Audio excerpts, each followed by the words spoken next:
Welcome to the Slop Farm. Enjoy the video. You begin by bringing everything into Excel and making it reliable.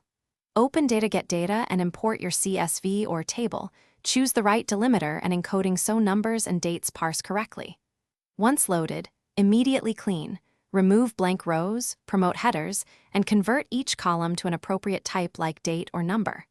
This reduces errors later when you load into Power BI. Make sure to save a working copy. You'll use this cleaned file as your source.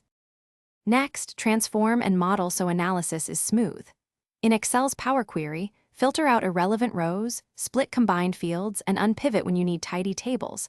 Merge queries to assemble lookup tables. Once done, create calculated fields where needed and standardize column names. This prevents mapping mistakes in Power BI.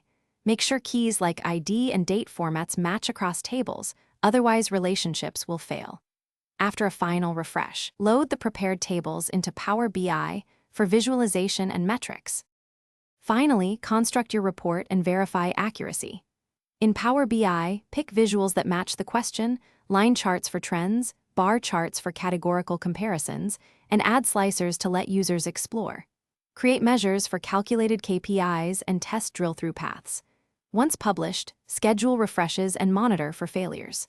If numbers don't match Excel, first check data types and relationships, then refresh history and confirm you're using the cleaned source file version. Fixing those three usually resolves most discrepancies.